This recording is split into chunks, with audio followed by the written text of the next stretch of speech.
Hello friends, 8 మే 2024న గాయత్రి విద్యా పరిషత్ medical కాలేజీలో శరీర అవయవ దానంపై జరిగిన అవగాహన సదస్సు అద్భుతంగా జరిగింది.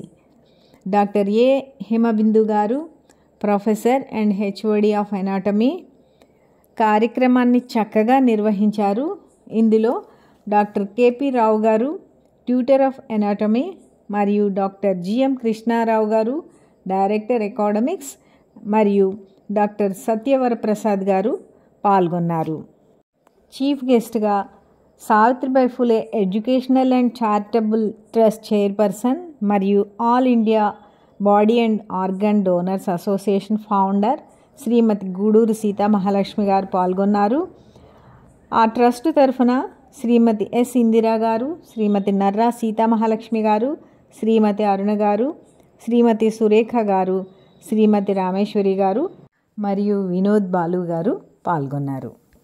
ఇప్పుడు మనం శ్రీమతి గూడూరు సీతా మహాలక్ష్మి గారి ప్రసంగాన్ని విందాం పదండి. మా ట్రస్ట్ గురించి, దాన్ని ఎట్లా ఏ పరిస్థితుల్లో ఏర్పాటు చేయాల్సి వచ్చింది, మేము ఎందుకు ఆర్గాన్ అండ్ బాడీ డొనేషన్ని ఎజెండాగా తీసుకుని 20 ఏళ్ళగా పనిచేస్తున్నాము, తదితర అంశాలన్నీ కూడా నా ముందు మాట్లాడిన నా మిత్రులు ఇందిరా మేడం గారు, అరుణ గారు చెప్పారు. నేను ఒక టీచర్, నేను ప్రైమరీ స్కూల్ టీచర్గా పనిచేశాను. నేను 40 ఏళ్ళు. ఇటీవలే నేను విఆర్ఎస్ తీసుకున్నాను, ఇంకో 3 ఇయర్స్ సర్వీస్ ఉండగా.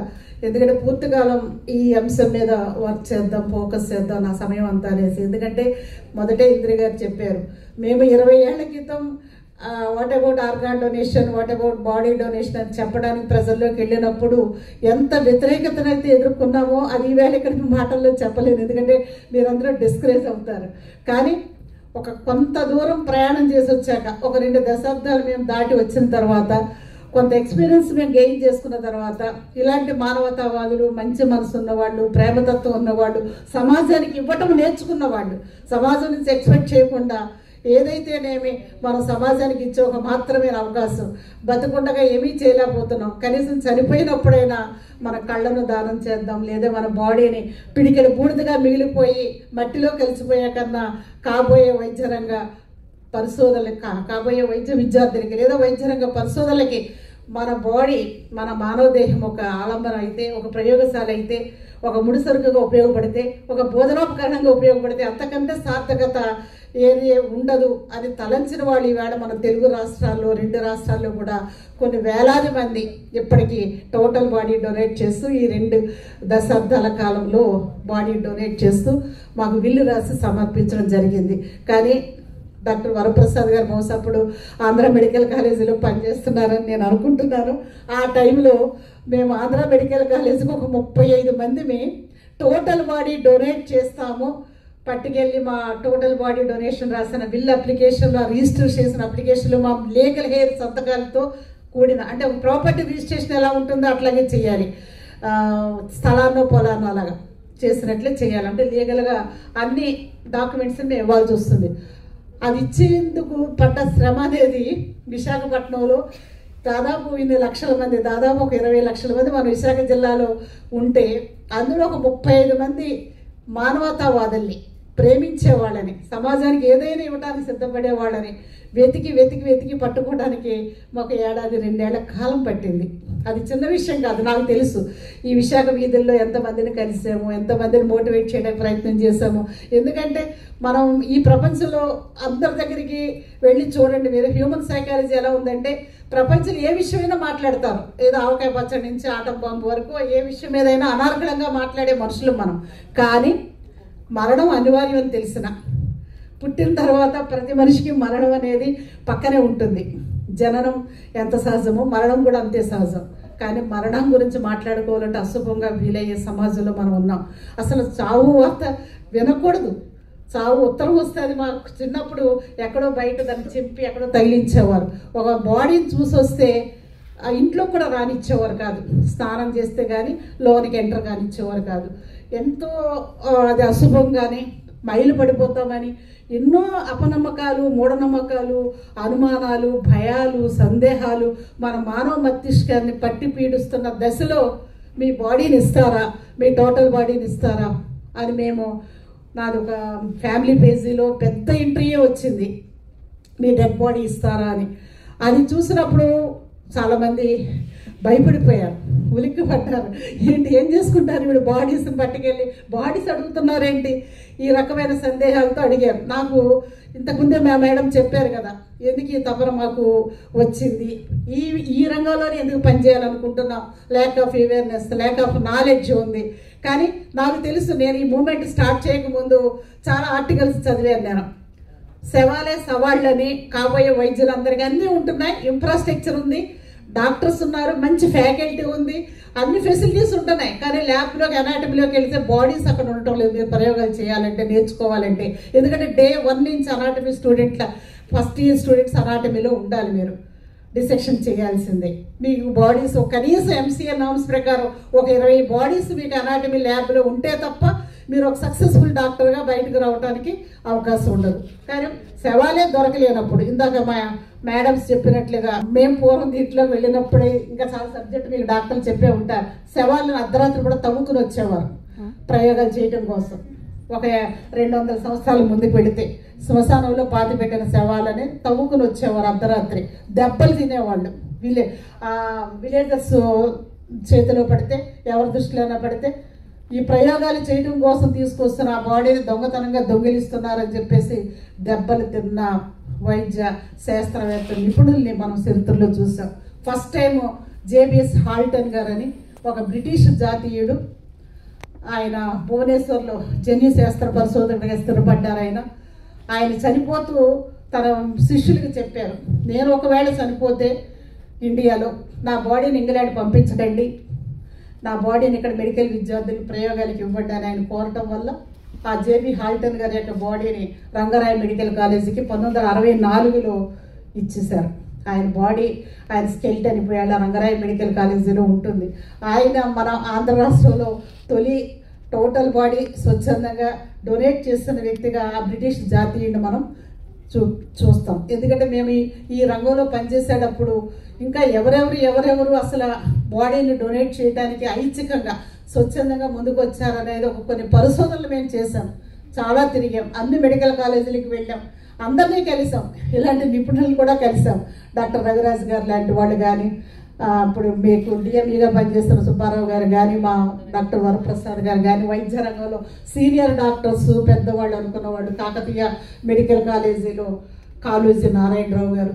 ఇక్కడ మన ఆంధ్ర మెడికల్ కాలేజీకి వస్తే ఒక టీచర్ ఆమె, నాకు చాలా ఆశ్చర్యం అనమాట. విశాఖపట్నంలో ఒక ఆడవాళ్ళే ఈ ఉద్యమానికి నాంది పలికారని చెప్పడం కోసం కొంచెం సంతోషంగా నేను మీతో షేర్ చేసుకుంటున్నా. ఆవిడ పేరు విజయ్ అండి, లేడీ టీచరే. మన సినిమాల తీరులో కేడిపిఎం స్కూల్లో పనిచేసేవారు. సడన్గా ఆవిడ కిడ్నీ ఫెయిల్యూర్, చనిపోయారు. కానీ ఆవిడ లాస్ట్ విషయం ఏంటంటే బాడీ డొనేట్ చేయాలని. చాలా కష్టమైంది, ఎందుకంటే ముందుగా విల్లు రాస్తే తప్ప ఆంధ్ర మెడికల్ కాలేజీ వాళ్ళు బాడీని తీసుకోరు. కానీ అప్పుడు సెల్సాని ప్రసాద్ గారు, ఆవిడ జీవిత సహచరుడు, ప్రముఖ సామాజిక కార్యకర్త, రైటరు, చాలా వెల్ నోన్ పర్సన్ ఆయన.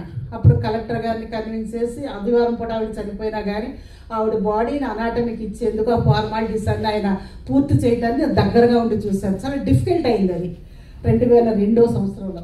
అట్లాగే ఇంకొక ఫ్రెండ్ ఉండేవారు మాకు విశాఖపట్నంలో, ఆమె కూడా లేడీయే. ఆవిడ స్కూటీ మీద వెళుతూ ఉద్యోగానికి యాక్సిడెంట్ అయిపోయి చనిపోతారు. ఆవిడ చాలా ఫేమస్ రైటర్. బందిపోట్లు అనే ఒక కవిత ద్వారా, సావిత్రి గారు ఆవిడ పేరు, ఆ బందిపోట్ల కవిత ద్వారా చాలా ఫేమస్ అయిన కవయిత్రి ఆమె. ఆవిడ లాస్ట్ విష్ కూడా బాడీ డొనేట్ చేయాలని. ఆవిడది కూడా మేము బాడీని ఇవ్వడానికి చాలా విశ్వ ప్రయత్నం చేసాం. కానీ ప్రభుత్వ నామ్స్ ఎలా ఉన్నాయంటే, మేము బతుకుండగానే, మేము ఆరోగ్యంగా ఉండగానే, మా ఆలోచనలు మేము సక్రంగానే ఉన్నాము, హెల్తీగానే ఉన్నాము అనేది నిర్ధారణ చేస్తూ మేము బతుకుండగానే టోటల్ బాడీ డొనేట్ చేస్తామనేది విల్ రాయాలి. ఇది అనాటమీ యాక్ట్లో ఉంది కాబట్టి ఆ ప్రకారం ఆ ఫార్మాలిటీస్ అన్ని మేము పూర్తి చేస్తేనే, మా లీగల్ హెయిర్తో మా బిడ్డలు సంతకాలు పెడితేనే, లేదా మా భార్య సంతకాలు పెడితేనే అది సాధ్యమయ్యే పరిస్థితులు అప్పుడు ఉండేవి. అది చాలా డిఫికల్ట్గా ఉండేది. సబ్ రిజిస్ట్రార్ ఆఫీస్కి వెళ్ళి రిజిస్ట్రేషన్ చేయాలి. మాకు అవసరాలు రామకృష్ణారావు గారు ఒక పెద్ద ప్రొఫెసర్ గారు, ఇంగ్లీష్లో అప్పుడు మేడం గారు లాగా ఆయన చాలా పెద్ద ప్రొఫెసర్ బరంపుర యూనివర్సిటీలో. విశాఖపట్నంలో మీకు తెలిసే లేదు, ఆయన చాలా వెల్ నోన్ రైటర్ అనమాట. ఆయన మృతదేహదాన సమితి అని విశాఖపట్నంలో పెట్టారు పెద్దవాళ్ళందరూ కలిసి. చాన్నాళ్ళ క్రితం శతాబ్దం 2000 దశాబ్దంలో 2000 సంవత్సరంలో కరెక్ట్ 2002 2001 ఒక రిజిస్ట్రార్ ఆఫీస్కి వెళ్ళారు ఈ పెద్దవాళ్ళందరూ ఇంటలెక్చువల్స్ మేధావులు ఒక ప్రొఫెసర్ గారు ఒక రైటర్ అయిన అవసరం రామకృష్ణారావు గారు అంటే వెళితే ఆ సబ్ రిజిస్ట్రార్ ఆఫీసులో మేము సరిపోయిన తర్వాత ఆంధ్ర మెడికల్ కాలేజీకి మా బాడీస్ ఇచ్చేద్దాం అనుకుంటున్నాం ఆ రిజిస్ట్రేషన్ అది ఇక్కడ సబ్ రిజిస్ట్రార్ ఆఫీసులో చేయాలట ఆ రిజిస్ట్రేషన్ చేయండి మా బాడీని అని అంటే 4000 ఖర్చు అవుతుందని చెప్పారట అక్కడ ఆయనకి ఎంత కోపం వచ్చిందో చెప్పలేదు ఎందుకంటే ప్రతి దానికి లంచాలకు అలవాటు పడ్డ ఈ వ్యవస్థలో ఒక పొలాన్నో స్థలాన్నో ఇల్లునో రిజిస్ట్రేషన్ చేయాలంటే ఇంత పర్సంటేజ్ అని లంచాలు తింటున్న ఈ వ్యవస్థలో ఈయన పాపం అంత ఒక నోబుల్ కాజ్ కోసం మీలాంటి డాక్టర్ల కోసం మీరు డిసెక్షన్ చేసి మీరు మంచి డాక్టర్లుగా సక్సెస్ఫుల్ డాక్టర్స్గా తయారవడానికి నా శరీరాన్ని నేను దానం చేయాలనుకుంటున్నాను అని ఆయన ఒక నోబెల్ కాజ్ కోసం వెళ్ళి రిజిస్ట్రేషన్ చేయాలనుకుంటే ఆయన బాడీని రిజిస్ట్రేషన్ చేయాలంటే 4000 రూపాయలు లంచం అడిగారట సబ్ రిజిస్ట్రార్ ఆఫీసులో ఇవన్నీ తర్వాత దశలో రాశారు ఆయన నాకు అది విన్న తర్వాత చాలా బాధ వేసింది ఆయన వెళ్ళిపోయారు కోపం వచ్చేసింది విశాఖపట్నం మనుషుల మీద ఆ ఫైల్ అంతా మూటగట్టి ఆ మీనా బాల విద్యా విహార్లో ఆయన స్నేహితుడు ఒక ఆయన ఉంటే ఆయనకు అప్పగించేసి నా వల్ల కాదు ఈ మనుషులు మారరు ఈ లంచాల వ్యవస్థను మనం మార్చలేము ఒక మంచి పని చేద్దామన్న సాధ్యపడలేదు ఆయన వెళ్ళిపోయారు హైదరాబాద్ వెళ్ళిపోయారు ఆయన తర్వాత దశలో విశాఖపట్నంలో మేము 2003లో Savitribai Phule educational and charitable ట్రస్ట్ని establish చేసాం ఆ సమయంలో మేము 2 లక్ష్యాలు పెట్టుకున్నాం ఒకటి టోటల్ బాడీ డొనేట్ చేసేయాలి ఇంక్లూడింగ్ ఆర్గాన్స్ ఐస్ న్యాచురల్గా చనిపోతే మెడికల్ కాలేజీకి బాడీని ఇచ్చేయడం అలాగే బతికుండగా చేయదగ్గ దానం కణజాల దానం ఉంది ఇంకా లేదా బ్లడ్ డొనేషన్ ఉంది అందుకని మా నినాదాల్లో ఫస్ట్ మేము రక్తదానం చేయమంటే అది కూడా ప్రాణదానమే కాబట్టి 18 ఏళ్ళు నిండిన మీ అందరూ కూడా రక్తదాతలుగా ప్రాణదాతలుగా మీరు అందరూ కూడా సాటి మనిషిని కాపాడవచ్చు ఒకవేళ అనుకోకుండా బ్రెయిన్ డెడ్ అయితే అవయవాలని ఇంకో 10 మందికో 8 మందికో మనం ప్రాణదానం చేసి మనం చనిపోవచ్చు పునర్జన్మ అంటే ఇంకెక్కడో లేదు ఇట్లా మనం అవయవాలు దానం చేసి వేరొకరిలో మన అవయవాలని ట్రాన్స్ప్లాంటేషన్ చేసి చనిపోవటమే అది పునర్జన్మని మేము కొత్త నిర్వచనాన్ని ఇవ్వాల్సి వచ్చింది అలాగే న్యాచురల్గా చనిపోయిన బ్రెయిన్ డెడ్ ఏదైనా కళ్ళు దానం చేస్తాం 6 గంటల లోపల కానీ అని టోటల్ బాడీని న్యాచురల్ డెత్లో మాత్రం మీ వైద్య రంగ పరిశోధనలకి ఇది చేయడానికి అవకాశం ఉంది కాబట్టి మేము టోటల్ బాడీ డొనేషన్ మూమెంట్ తీసుకున్నప్పుడు మొదటి కష్టమైనా కానీ చెప్పాను కదా మంచితనం ఉంది ఇంకా మానవత్వం ఉంది ప్రేమతత్వం ఉంది సమాజానికి ఏదో ఒకటి ఇవ్వాలనే సమాజంలో మంచి మనుషులు ఇంకా ఉన్నారు ఇంకా డ్రై అయిపోలేదు మన సమాజం అనేది ఒక నమ్మకం మమ్మల్ని ముందుకు నడిపించింది తిట్లు శాపనార్థాలు కోపాలు తాపాలు ఎన్ని నెగిటివ్ వ్యాఖ్యానాల మధ్య అయినా కానీ మేము చేసిన ప్రయత్నం మాత్రం సక్సెస్ అయింది ఒక 35 మంది ముందుకు వచ్చారు అక్టోబర్ 8వ తారీఖున ఆంధ్ర మెడికల్ కాలేజీకి ఆ రిజిస్ట్రేషన్ చేసిన విల్లి పేపర్లన్నీ కూడా మేము ఆంధ్ర మెడికల్ కాలేజీకి అప్పట్లో సబ్మిట్ చేస్తే ఈ వార్త దేశవ్యాప్తంగా వైద్య రంగంలో అదే మన ఇండియన్ వైద్య రంగంలో మొట్టమొదటి ఇన్సిడెంట్ ఒక సామూహికంగా ఒక 35 మంది బతుకుండగానే తమ టోటల్ బాడీని డొనేట్ చేస్తూ ఒక మంచి నిర్ణయం తీసుకుని విల్లు రిజిస్టర్ చేసి ఆ పత్రాలు మెడికల్ కాలేజీకి ఇచ్చిన ఒక చరిత్రాత్మక రోజు కింద అది రికార్డ్ చేయబడింది పేపర్స్ కానీ ఎలక్ట్రానిక్ మీడియా కానీ పెద్ద ఎత్తున ప్రాచుర్యంలో తీసుకొచ్చాయి వెంటనే ఈ విషయం మా అవసరాలు రామకృష్ణారావు గారు హైదరాబాద్లో ఉండి చూశారు ఎందుకంటే ఈ మృతదేహదాన సమితి అని నాకన్నా ముందు పెట్టిన వ్యక్తి అయిన ఆర్జుడి ఉద్యమానికి పితామహుడిగా మేము ఆయన పేర్కొంటాం ఆయన కర్మ సిద్ధాంతం మీద ఇదే నా సాగు దెబ్బ అని చెప్పేసి ముందుగా ఆయన ఆస్తి పంజరం బుక్ రాసి ఆ బుక్లో ముందు పేజీలో రాస్తాడు ఆయన నేను చనిపోయిన తర్వాత ఎట్టి పరిస్థితుల్లో కూడా అంత్యక్రియలు చేయొద్దు నన్ను మెడికల్ కాలేజీకి ఇవ్వమని రాసి పెట్టుకుని ఉన్నారు కానీ అది సాధ్యపడలేదు మేము ఎప్పుడైతే దాన్ని సాధ్యం చేయగలిగామో ఆయన వెంటనే మళ్ళా హైదరాబాద్ నుంచి వైజాగ్ వచ్చేసారు ఆ మృతదేహదాన సమితి యొక్క ఎవరైతే ఆయన మిత్రులు సహచరులు ఉన్నారో మళ్ళీ ఆ కట్టను పట్టుకొచ్చి నన్ను కలిసి అమ్మా ఈ రోజు నుంచి మృతదేహదాన సమితిని సావిత్రిబాయి పూలే ట్రస్ట్లో విలీనం చేస్తున్నాం మేము చేయలేని పని నువ్వు చేసావు కాబట్టి మనం కలిసి పనిచేద్దామన్నారు ఎంత మహానుభావుడో చూడండి ఎంత రెస్పెక్ట్ ఇచ్చారో చూడండి అంత పెద్ద ఆయన అంత ఇంటలెక్చువల్ అంత మేధావి అంత ప్రొఫెసర్ అంత గొప్ప రైటర్ నేను చిన్నదాన్ని అయినా కానీ ఆయన పెట్టిన ఆ సంస్థని మా సంస్థతో విలీనం చేసి నా బాధ్యతను మరింత పెంచారు కాలక్రమంలో ఆ 35 మంది 2 నెలలు తిరిగేసరికి 100 మంది అయ్యారు. ఆ 100 200 అయ్యారు. విశాఖపట్నంలో ఈవేళ ఇప్పటికీ 18,000 మంది మేము మరణానంతరం టోటల్ బాడీ డొనేట్ చేసేస్తామని మా సంస్థ ద్వారా టోటల్ బాడీ అప్లికేషన్ 20 ఏళ్ళలో 18,000 అప్లికేషన్లు మా ఆఫీస్కి వచ్చాయి. అన్ని మెడికల్ కాలేజీలకి ఇవ్వడానికి మేము సంసిద్ధపడుతున్నాం ఇప్పుడు. అట్లాగే ఆల్ ఓవర్ ఆంధ్రప్రదేశ్, తెలంగాణ అన్ని మెడికల్ కాలేజీ పరిధిలో ఆయా జిల్లాల్లో ఉన్నవాళ్ళు ఈవేళ మాకు ఆంధ్రప్రదేశే కాకుండా దాదాపు 15 రాష్ట్రాల్లో ఈ all India organ and body donors association branches పనిచేస్తున్నాయి. అనేక మంది ముందుకు వచ్చారు. వేల మంది జనం ఈవేళ దీన్ని అర్థం చేసుకున్నారు. నెగిటివ్ నుంచి పాజిటివ్లోకి వచ్చేసాం. ఈవేళ మేము ఒకప్పుడు ఒక 10 సంవత్సరాలు అన్ని చోట్లకి వెళ్ళాం. మేము అన్ని జిల్లాలకి వెళ్ళాం. శ్రీకాకుళం నుంచి ఆదిలాబాద్ వరకు కూడా అవేర్నెస్ క్యాంపులు కండక్ట్ చేసాం. దీని మీద మేము ప్రజల్లో వచ్చే అనేక సందేహాలు, మామూలు సందేహాలు కాదండి, ఎన్ని ప్రశ్నలు అంటే దాదాపు ఒక 40 ప్రశ్నలు ఫ్రీక్వెంట్లీ ఆస్కింగ్ క్వశ్చన్స్ అని ఉంటాయి కదండి. ఆ ఫ్రీక్వెంట్లీ ఆస్కింగ్ క్వశ్చన్స్ ఏవైతే ఉంటాయో అవన్నీ మేము ప్రజల నుంచి వచ్చిన అన్ని ప్రశ్నలకి మేము జవాబు చెప్పాల్సి వచ్చింది. ఆ జవాబు చెప్పే క్రమంలోనే ఈ 4 పేజీల కరపత్రాన్ని, కొన్ని లక్షల కరపత్రాలు మేము ఆంధ్రదేశం తెలుగు రాష్ట్రాల్లో ప్రచురించడం జరిగింది. ఇది కూడా మీకు ఇచ్చి వెళతాను. మేము ఇచ్చిన కాప్షన్ ఏంటంటే 20 ఏళ్ల క్రితం మరణించినా జీవించండి. మరణించినా జీవించండి అనే దానికి అర్థం ఏంటంటే మనం చచ్చిపోతాం కానీ జీవించే ఉండాలి. ఆ జీవించడానికి తీసుకున్న ప్రాతిపదిక ఏంటి? అవయవదానమే. కానీ అవయవదానం చేస్తామని చాలామంది వచ్చారు. మొదట్లో టోటల్ బాడీ ఇవ్వలేం కానివ్వండి, మెడికల్ కాలేజీకి మళ్ళీ తిరిగి మనకేమి ఇవ్వరట, వాళ్ళే ఉంచేసుకుంటారట, కానీ అవయవాలు ఇస్తామంటూ వచ్చారు. అవయవాలు తీసుకుని మనమేం చేస్తాం? అది అవయవాలు అన్ని పరిస్థితుల్లో అవ్వదు కదా. మీ డాక్టర్లు సత్యప్రసాద్ సార్ లాంటి వాళ్ళు, ఎందుకంటే వారు జీవనదానం డైరెక్టర్గా పనిచేసి ఇక్కడికి రావటం జరిగింది. వారికి తెలుసు జీవనదానం ద్వారా ఎంతమంది ఆ ఆపద సమయంలో బ్రెయిన్ డెడ్ అయిపోయి మృత్యు ముఖంలో ఉంటే, ఆ కుటుంబం అంతా దుఃఖంలో ఉంటే, బాధలో ఉంటే ఆ వ్యక్తి తాలూకు అవయవాలు దానం చేయండి అని అడగటం అనేది ఎంత విపత్కరమైన పరిస్థితి. అది మాటల్లో చెప్పలేం. మేము ఫేస్ చేసాం. మీకు ఒక ఉదాహరణ చెప్తాను, డాక్టర్ గారు కూడా గుర్తే ఉంటుంది. 2013లో జీవనదానం అనే యాక్ట్ రాకముందు 2011లోనే ఏ యాక్టు లేనప్పుడు అవయవదానం చేయటానికి అంకురార్పణ ఇది మళ్ళీ విశాఖపట్నంలోనే జరిగింది.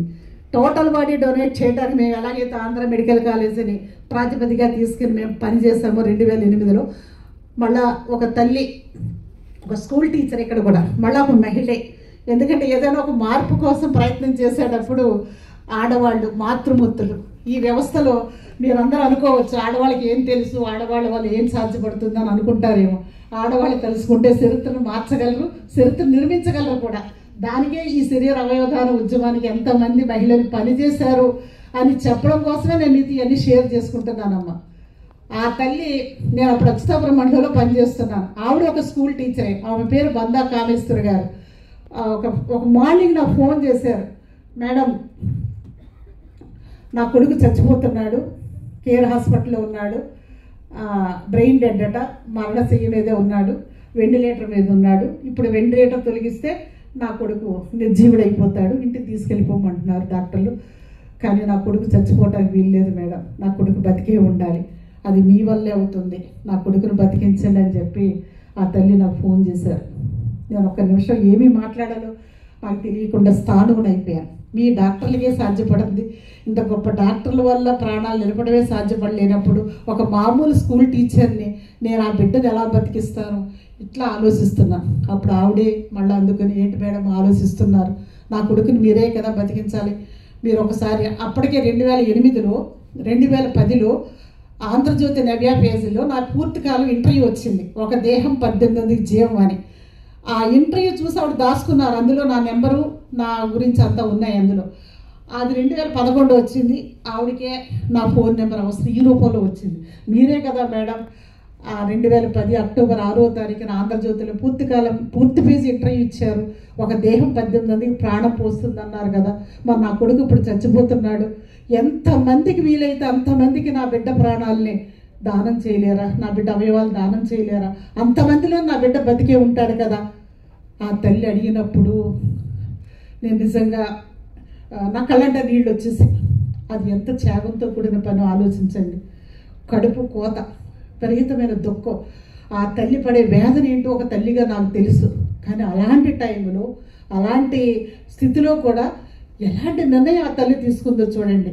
తన బిడ్డ అవయవాలని ఎంతమందికి దానం చేయగలిగితే అంతమందిలో నా బిడ్డ బతికే ఉంటాడు, ఆ రకంగా నా బిడ్డ చిరంజీవిగా ఉంటాడని చెప్పేసి ఆవిడ ఆలోచించి ఆ నిర్ణయం తీసుకుని, మీరు వచ్చేంత వరకు కూడా నా బిడ్డను వెంటిలేటర్ మించి మేము తొలగించమని డాక్టర్లు కోరుతామండి, అవసరమైతే ఇంకొక రోజు మళ్ళీ మేము పే చేస్తాం, మీరు రండి అన్నప్పుడు ఎక్కడో అచ్యుతాపురంలో పనిచేస్తున్న నేను వెంటనే విశాఖపట్నం రావటం, కేర్ హాస్పిటల్కి రావటం, చూడటం. అప్పటికే ఇట్లాంటి డాక్టర్ గారు లాంటి వాళ్ళు వైద్య శాఖలో, డిఎంఈలో లేదా మెడికల్ ఎడ్యుకేషన్లో లేదా ప్రిన్సిపల్ సెక్రటరీ స్థాయిలో పనిచేస్తున్న పెద్ద పెద్ద మానవత్వం ఉన్న మనుషులు, డాక్టర్లు, ఉన్నత స్థానాల్లో ఉన్న వాళ్ళని అప్పటికప్పుడు అప్రోచ్ అవ్వటము, మాట్లాడటము. ఎందుకంటే ఏ యాక్టివ్ లేదు ఇంకా అప్పటికి. ఆ సాయి కృష్ణ యొక్క అవయవాలను దానం చేయడం కోసం 2 రోజులు నోటా వాళ్ళని సంప్రదించడం, కేంద్ర ప్రభుత్వాన్ని సంప్రదించడం, మెడికల్ ఎడ్యుకేషన్ డిపార్ట్మెంట్లో ఉన్న మాకు తెలిసిన ప్రతి ఒక్కరిని సంప్రదించడం, ఫోన్లు చేయడం, ఎంత యుద్ధ ప్రాతిపదిక మీద డే అండ్ నైట్ 2 days మేము నిద్రపోకుండా ప్రయత్నాలు చేస్తే సాయి కృష్ణ సదా స్మరామి అని చెప్పేసి ఆ రోజుల్లో అన్ని పత్రికలు పతాక శీర్షికలు రాసినాయి. పుట్టెడు తక్కువలో కూడా అంతులేని ఔదార్యం అని చెప్పేసి ఆ తల్లిదండ్రులు ఆ బిడ్డ ఫోటో కూడా వేశారు. ఆ 12 ఏళ్ల బాలుడు ఆ సాయి కృష్ణ, ఆయన అవయవాలు దానం చేయడం జరిగింది. విశాఖపట్నంలో ఈ రకంగా అవయవదాన ఉద్యమానికి కూడా మన విశాఖపట్నం వేదిక అయింది. శరీరదాన ఉద్యమానికి కూడా విశాఖపట్నమే ఆంధ్ర మెడికల్ కాలేజీ వేదిక అయింది. ఆ తర్వాత 2013లో రాజశేఖర్ రెడ్డి గారు 2009 వరకు సీఎంగా ఉన్నారు. అప్పటికే ఆయనకి మేము ఒక రిప్రజెంటేషన్ చేసి ఉంచాం. తర్వాత వచ్చిన సీఎం గారు కిరణ్ కుమార్ రెడ్డి గారు, అప్పుడు డైరెక్టర్ ఆఫ్ మెడికల్ ఎడ్యుకేషన్లో రవిరాజు గారు డైరెక్టర్గా ఉన్నారు. ఇలాంటి పెద్దలంతా ఉన్నారు. అందరినీ పట్టుకొని అడిగి వేధించి వెంటపడి రిప్రజెంటేషన్ మీద రిప్రజెంటేషన్ ఇచ్చి ఒక జీవనదానం అనే యాక్ట్ మనకు రావటానికి ఒక కృషి జరిగింది. అదే ఈవేళ మీరు చూస్తున్నారు. ఆ జీవనదాన యాక్ట్ వచ్చిన తర్వాత మన ఆంధ్రప్రదేశ్కి వన్ ఆఫ్ ది డైరెక్టర్గా డాక్టర్ సత్యప్రసాద్ గారు పనిచేశారు. వారు మీ అందరికీ తెలుసని అనుకుంటున్నాను నేను విమ్స్ నుంచి. ఆయన టైంలో కూడా మన విశాఖపట్నంలో అనేక బ్రెయిన్ డెడ్ కేసులు వస్తే ఆ విభాలని అవసరమైన వాళ్ళకి ట్రాన్స్ప్లాంటేషన్ చేసి ఎంతోమందిని బతికించడం అనేది ఆయన చేతుల మీదుగా కూడా జరిగింది. ఎందుకంటే ఈ ఉద్యమంలో ఉన్న వ్యక్తిని కాబట్టి ఈ ఆంధ్రప్రదేశ్లో కానీ తెలంగాణలో కానీ ఎక్కడ ఏ ప్రాంతంలో ప్రతిరోజు మీరు ఎక్కడో చోట వార్త చూస్తూనే ఉంటారు కదా. బ్రెయిన్ డెడ్ అయిన వ్యక్తిని వేళ ముందుకు వచ్చి ఆ కుటుంబాలు అవయవదానం చేస్తున్నారు. నిరంతరం శ్రీకాకుళంలో ఒక 15 ఏళ్ల అబ్బాయి కూడా చనిపోతే తల్లిదండ్రులు 10th రాసిన కుర్రాడు అవయవాలు దానం చేశారు. సప్పవరం లాంటి మారుమూల గ్రామంలో కూడా, అది వెనకబడ్డ గ్రామం అనుకుంటాను, అక్కడ కూడా అవేర్నెస్ వచ్చింది. ఒక 10 ఏళ్ల పిల్లోడు చనిపోతే మరి పసిబాలుడని కూడా చూడకుండా అవయవాలు దానం చేసిన సంఘటనలు మనం చూస్తున్నాం. ఇదంతా కూడా మనుషుల్లో మానవత్వం ఉంది, ప్రేమతత్వం ఉంది. మనం చనిపోయి పిడికెడు బూడిద కింద మిగిలిపోయాకన్నా ఇలాంటి పరిస్థితి వచ్చినప్పుడు అవయవాలు దానం చేస్తే మరో 10 మంది బతికే అవకాశం ఉన్నప్పుడు, ప్రాణదానం కన్నా మాత్రమే దానం ఈ వ్యవస్థలో, ఈ సమాజంలో, ఈ దేశంలో, ప్రపంచంలో ఎక్కడా లేదు. కానీ ఆ ప్రాణదాతలు మీరవుతున్నారు. మీ అందరినీ దేవుళ్ళుగానే చూస్తారు. రేపొద్దున చనిపోతున్న మనుషులు మీరు ప్రాణం పోసి బతికిస్తారు. కానీ ప్రాణం పోసి బతికించి ఈ డాక్టర్లకి మేము ఏ రకంగా ఉపయోగపడగలమని ఆలోచించినప్పుడు మాత్రమే మీ మీద ఉన్న ప్రేమతోటే, ఈ వైద్యరంగం మీద ఉన్న వైద్యరంగం సమాజానికి ఎంత సేవలు అందిస్తుందో తెలిసిన వాళ్ళం కాబట్టి తిరిగి మేము ఏం చేయాలనుకున్నప్పుడు మాకు టోటల్ బాడీ డొనేషన్ అనేది ఒక మార్గంగా తెలిసింది. చనిపోయిన తర్వాత ఎట్టి బస్సులు కూడా కాలిపోకూడదు, బూడిదైపోకూడదు. మేము కట్టెల్లో కాలిపోకుండా పల్లకీలో మేము మీ కాలేజీకి వస్తాం, మీ టేబుల్ మీద ఉంటాం. మేము చనిపోయి కూడా ఒక మహోపాధ్యాయులు అవుతాం, మీకు పాఠాలు బోధిస్తాం. ఒక సంతృప్తికరమైన నిర్ణయాన్ని మేము తీసుకున్నాం కాబట్టి చాలా ఆనందంగా మేము మరణించడానికి సిద్ధంగా ఉన్నాం. ఎందుకంటే మా జీవితం వ్యర్థం కాలేదు, వృధా కాలేదు. బతుకుండి పనులు చేస్తున్నాం, మంచి పనులే. చనిపోయి కూడా మా దేహాన్ని మీకు అప్పగించి మా మృతదేహం ద్వారా మీరు పాఠాలు నేర్చుకుని మీరు మంచి డాక్టర్లై మీ ప్రేమతోటి, మీ మానవత్వంతో, మీ దయాగుణంతో తిరిగి సమాజానికి అద్భుతమైన సేవలు చేస్తారని అపారమైన నమ్మకం, ప్రేమ ఉండబట్టే ఈ ఉద్యమానికి ఎన్ని కష్టాలు ఎదురైనా మేము ఎదుర్కోగలిగాం, నిలబడగలిగాం. ఈవేళ మీకు ఒక 2-3 బాడీస్ మేము ఈవేళ మధ్యకాలంలోనే పంపించగలిగాం మీరు చదువుకోవాలని. అట్లాగే ఇంకా ఫ్యూచర్లో కూడా మేము పంపిస్తాం. ఈ పరిసరాల్లో ఉన్న ఎంతోమంది మా బాడీ డోనర్ అప్లికేషన్ నింపుతున్న వాళ్ళు గాయత్రి మెడికల్ కాలేజ్ దగ్గర ఉంది, గీతం మెడికల్ కాలేజ్ దగ్గర ఉంది. ఎందుకంటే అది ఈవేళ మేము ఆంధ్ర మెడికల్ కాలేజీకి డాక్టర్ గారికి తెలుసు కొన్ని వందల సంఖ్యలో మేము బాడీస్ ఇచ్చాం. కానీ ఇక్కడ చదువుతున్న ప్రభుత్వ పాఠశాలలో చదువుతున్న మీరందరూ కూడా వైద్యులే, కాబోయే వైద్యులే. మీకు మా అవసరం ఉంది, మా పార్థివ దేహాల అవసరం ఉంది. మీరందరూ కూడా గొప్పవాళ్ళు అవ్వాలి, మంచిగా ఎదగాలి, విలువలతో ఎదగాలి. తిరిగి సమాజానికి మీరు ఇచ్చేది ఎంతో ఉంది. మీరు మా అందరికన్నా ఎక్కువగా ఇస్తారు. మీరు ఎవరని చూడరు, మీ దగ్గర ఎటువంటి డిస్క్రిమినేషన్ ఉండదు. ధనిక పేద ఏది చూడరు. మీరు మీ దగ్గరకు వచ్చే వ్యక్తికి ఎలా ప్రాణం పోయగలమని ఆలోచిస్తారు. మీరు అంతటి మహోత్తరమైన వృత్తిలోకి వెళ్ళిపోతున్న మీకు తృణప్రాయంగా అయినా తిరిగి మేము రుణం తీర్చుకోగలిగే అవకాశం ఏదన్నా ఉంటే అది మా పార్థివ దేహాన్ని మీకు ఒక బోధనోపకరణంగా అందించడం ద్వారా మేము ఒక చనిపోయి కూడా ఒక మహోపాధ్యాయులు అయ్యే అవకాశాన్ని మేము తీసుకోవడం మాకు చాలా సంతృప్తిని గర్వాన్ని అందిస్తుంది. అట్లాగే అవయవదానం ఈవేళ వేల మంది ప్రాణాలు నిలబడ్డాయి. దాని రోజు మీద గ్రీన్ క్యారిడార్ ఎందుకు వచ్చింది, ఎయిర్ అంబులెన్స్లు ఎందుకు వచ్చాయి, ఆ జీవనదాన యాక్ట్ ఏంటనేది ఇవన్నిటి గురించి మీరు పూర్తిగా తెలుసుకునే ఉన్నారు, చదువుతూనే ఉన్నారు, చూస్తూనే ఉన్నారు. సో ఈ రకంగా శరీర దానాన్ని అవయవదానాన్ని భారతదేశంలో ఒక 0 స్థాయిలో ఉన్న పరిస్థితి నుంచి ఈవేళ ఒక 0.5 స్థాయికి కొంచెం ఒక ఫార్వర్డ్గా మనం ముందుకు వచ్చామంటే అది చిన్న లిటిల్ బిట్ మార్పే. కానీ ఇది కోట్ల మంది ఉన్న ప్రజల్లో ఇంకా మనం చేయాల్సింది చాలా ఉంది, ఎంతో అవేర్నెస్ తీసుకురావాల్సిన అవసరం ఉంది. కాబట్టి మిత్రులారా మీరందరూ కూడా కనీసం రక్తదాతలకండి రక్తదానం చేయండి. ఆ రక్తదానం యొక్క గొప్పతనం ఏంటో, ఔన్నత్యం ఏంటో ఒక రక్తదాన ఉద్యమానికి కేర్ ఆఫ్ అడ్రస్గా మారిన డాక్టర్ మా అబ్బాయి మా వినోద్ బాలు మీకు వివరిస్తారు. ఎప్పటికీ 976 బ్లడ్ క్యాంపులు ఆయన కండక్ట్ చేశాడు. 53,000 యూనిట్ల బ్లడ్ సేకరించగలిగాడు. ఇప్పుడు మేమిద్దరం కారులో వస్తుంటే కనీసం ఒక 10 ఫోన్ కాల్స్ ఆయన అటెండ్ అయ్యాడు. గాజువాకలో బయలుదేరి ఇక్కడికి వచ్చేసరికి బ్లడ్ రిక్వైర్మెంట్ కోసమే. ఓపెన్ హార్ట్ సర్జరీ ఒకరికి అవుతుంది ఒక హాస్పిటల్లో, ఇంకోళ్ళకి ఎక్కడో అవసరం ఉంది, ఎక్కడో బాలింతల రక్తహీనత ఉంది. ఇవన్నిటిని ఫుల్ఫిల్ చేస్తూ వేలాది మందికి ప్రాణదానం చేస్తూ ఈవేళ ఒక యూత్ ఐకాన్గా ఉన్న మీలాంటి మీ సమవయస్కుడే వినోద్ బాలు మీ మధ్య ఉన్నాడు. ఆ ఉద్యమం యొక్క ఆవశ్యకతను ఆయన మీతో చెబుతాడు. ఇక మిత్రులారా చాలా ఎక్కువ మాట్లాడానేమో, మాట్లాడాల్సిన మా మిత్రులు చాలామంది ఉన్నారు. సో ఈ 2 పనులే మేము చేస్తున్నాం. బతుకుండి మేము కన్నడ బిడ్డలు మేము చదివించాలని ఒక మోటివ్తో పేద పిల్లలు చదివిస్తున్నాం. ఈ 2 రాష్ట్రాలు ఎప్పటికీ ఒక 400 మంది పిల్లల్ని మేము అడాప్ట్ చేసుకుని చదివించాం. అందులో 90% ఆడపిల్లలే ఉన్నారు. యనమంటున్న డాక్టర్లు ఉన్నారు. మేడం 2 డాక్టర్లు అని చెప్పారు. 2 డాక్టర్లు విజయనగరం డాక్టర్లు. స్మితా ద్వివేది అనే అమ్మాయి డాక్టర్ని ఇదిగో మా మేడం డాక్టర్ ఇంద్ర గారు అడాప్ట్ చేసేసుకున్నారు. వాళ్ళ ఇన్కమ్ 8,000 రూపాయలు ఉంది నెలకి. అగ్రికల్చర్ లేబర్ కూతురు. ఆ అమ్మాయి హర్యానా స్టేట్ ప్రయాగ్రాజ్ నుంచి వచ్చింది. ఇక్కడ మెస్ బిల్లులు కూడా కట్టలేని పేదరికుల అమ్మాయి అంటే ఆ ప్రిన్సిపాల్ మాకు ఎండార్స్ చేస్తే ఈ బిడ్డని ఆడపిల్లని నేను చదివిస్తానని ఈ 5 ఏళ్ళు నెలకి 7,000 రూపాయలు, మళ్ళీ ఆవిడ పాకెట్ మనీ పుస్తకాలు కానీ ఇట్లా 1,00,000 రూపాయలు ఆవిడ పెన్షన్ నుంచి. ఆవిడ కూడా నాలాగా అధ్యాపక వృత్తిలో పనిచేసి టీచర్లు రిటైర్డ్ అయిపోయారు, పెన్షనర్. అలాగే ఇంకొక అబ్బాయి కుమార్ భగవత్ కూడా ఆయన కుర్రాడు కూడా ఇంకొక స్టేట్ నుంచి వచ్చాడు, నార్త్ నుంచి. మరో 2 అప్లికేషన్లు కూడా మాకు వచ్చున్నాయి.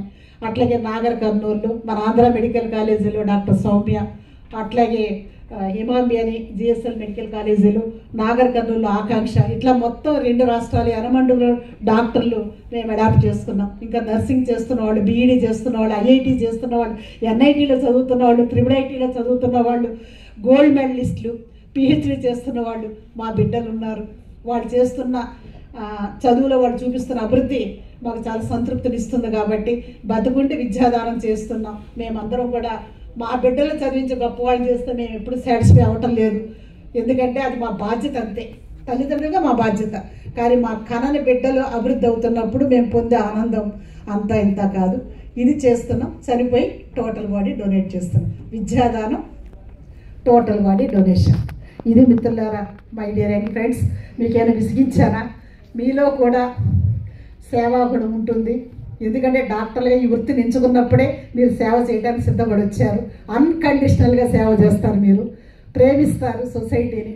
వాళ్ళు పేద ధనిక లేదు, కులం మతం వర్గం ప్రాంతం భాష ఎటువంటి డిస్క్రిమినేషన్ లేకుండా మీ దగ్గరకు వచ్చే పేషెంట్కి వైద్య సహాయం అందించి మీ ప్రేమ ద్వారా మీ యొక్క వృత్తి ద్వారా వారి ప్రాణాలు నిలబెట్టే ఉన్నతమైన స్థితిలోకి మీరు డాక్టర్లు వెళుతున్నారు. కాబట్టి మరింతగా మీరు మీ కర్తవ్యాన్ని మీ వృత్తిని అంకితమై పనిచేసే క్రమంలో మేము మీకోసం చేస్తున్న ఈ శరీరదానము అవయవదానం అనే ఈ ఉద్యమాన్ని మీరు అర్థం చేసుకుని ప్రేమతో అర్థం చేసుకుని మీకు అవకాశం ఉన్నంత మేరకు నలుగురికి చెప్పడానికి మీరు సంసిద్ధపడితే ఈ సమయం మీరు మాకు ఇచ్చినందుకు మేము మీ దగ్గరకు వచ్చి ఈ 4 మాటలు చెప్పినందుకు ఈ సమయం చాలా విలువైందని నేను భావిస్తూ ఈ అవకాశం ఇచ్చిన కాలేజీ యాజమాన్యం వారికి ముఖ్యంగా సార్ ప్రిన్సిపాల్ గారికి అట్లాగే మా ఆత్మీయులు సత్యప్రసాద్ గారికి మీ అందరికీ కూడా హృదయపూర్వకమైన ధన్యవాదాలు తెలియజేస్తూ సెలవు తీసుకుంటున్నాను.